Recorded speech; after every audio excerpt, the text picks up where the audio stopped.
जय हिंद।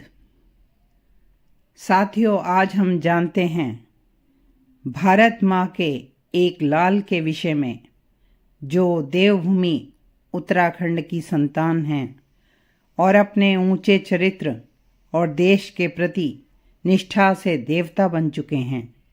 राइफलमैन जसवंत सिंह रावत, जिन्हें मरणोपरांत देश के दूसरे बड़े वीरता पुरस्कार महावीर चक्र से सम्मानित किया गया। राइफलमैन जसवंत सिंह रावत भारतीय थल सेना की गढ़वाल राइफल्स की 4th बटालियन में सैनिक थे। उन्हें नूरानांग में, जो अरुणाचल प्रदेश में है, उस समय नेफा कहलाता था, north east frontier agency. Nuranang के युद्ध में चीनियों से युद्ध करते समय शानदार जांबाजी दिखाने के लिए महावीर चक्र से सम्मानित किया गया और उनकी वजह से चीन का अरुणाचल प्रदेश जीतने का सपना अधूरा रह गया। चीनी सैला दर्रे को छीनने का प्रयास कर रहे थे। गढ़वाल राइफल्स की 4थी बटालियन नूरानांग में तैनात एकमात्र सैनिक इकाई थी।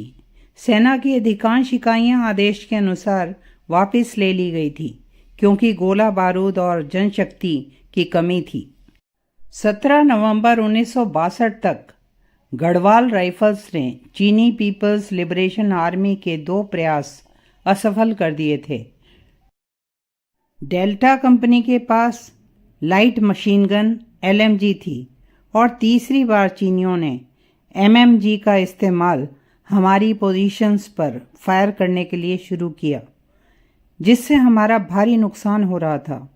उस समय राइफलमैन जसवंत सिंह रावत, लांस नायक त्रिलोक सिंह नेगी और राइफलमैन गोपाल सिंह गोसाई ने चीनी पोस्ट के पास जाकर ग्रेनेड फेंकी और MMG कब्जे में ले ली। वापस लौटते समय गोपाल सिंह गोसाई और त्रिलोक सिंह नेगी वीर गति को प्राप्त हुए, किंतु वीर जसवंत सिंह घायल होने पर भी MMG लेकर वापस आए। इस युद्ध में 300 चीनी सैनिक मारे गए, जबकि गढ़वाल राइफल्स के ये 2 सैनिक वीर गति को प्राप्त हुए थे और 8 सैनिक और घायल हुए थे। जसवंत सिंह रावत युद्ध के मैदान में 3 दिन 3 रात डटे रहे। उन्होंने अकेले ही अपनी पोस्ट बदल बदल कर चीनी सैनिकों को भ्रम में रखा कि वहां काफ़ी जवान हैं। उन्होंने सभी पोस्टों पर राइफल रख दी और पोस्ट बदल बदल कर कई जगहों से अकेले ही गोलियां चला रहे थे।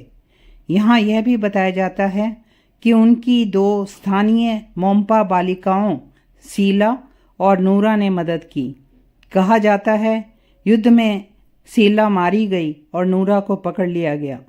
चीनी सैनिकों को जब पता चला कि ये अकेले काम जसवंत सिंह ही कर रहे हैं, उन्होंने जसवंत सिंह की ओर अपनी सेना भेजी और कहा जाता है जसवंत सिंह ने स्वयं ही आखिरी गोली अपने ऊपर चला ली और वीर गति को प्राप्त हुए, क्योंकि उनके कारतूस खत्म हो चुके थे।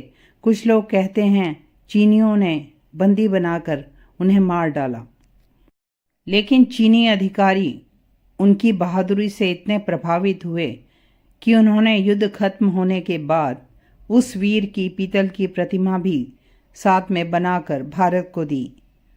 भारत में मोम्पा कन्या सीला के बलिदान को याद रखने के लिए सीला पास, सेला टनल, सीला लेक नाम रखे गए हैं।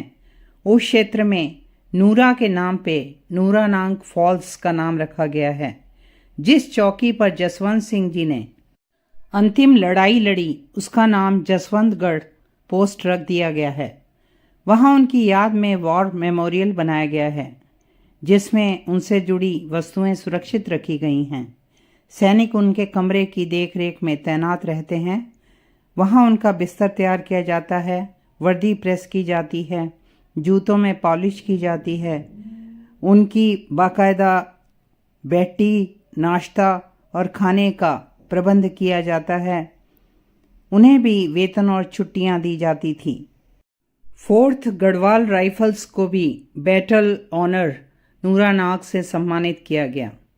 2019 में राइफलमैन जसवंत सिंह पर एक फिल्म बनाई गई 72 घंटे मार्टिर हु नेवर डाइड। हर साल राइफलमैन जसवंत सिंह को लोगों का ढेरों प्यार मिलता है, उन्हें ढेरों पत्र भेजे जाते हैं। वे आज भी भारत की सीमा पर सुरक्षा कर रहे हैं। ऐसे वीर सपूत को हम भारतवासियों का नमन। ऐसी पुण्यात्माएं, ऐसी वीरात्माएं जिन्होंने देश सेवा जीते जी भी की और शरीर छोड़ने के बाद भी अपना प्रथम लक्ष्य देश सेवा ही बना रखा है। इन वीरों का ऋण हम कभी चुका नहीं सकते, लेकिन इनसे यह सीखें कि अपनी जान की परवाह किए बिना देश सेवा के प्रति हमारा दृढ़ संकल्प हो। ऐसे ऊंचे चरित्रों का निर्माण करें जैसे इन दिव्यात्माओं के हैं। ऐसी माँओं को नमन जिन्होंने ऐसे सपूतों को जन्म दिया। साथियों, मेरे साथ ऐसे ही सुंदर बहादुर व्यक्तित्वों के बारे में जानने के लिए, भारत के दिव्य स्थानों के बारे में जानने के लिए और दर्शन करने के लिए please like, share and subscribe this channel.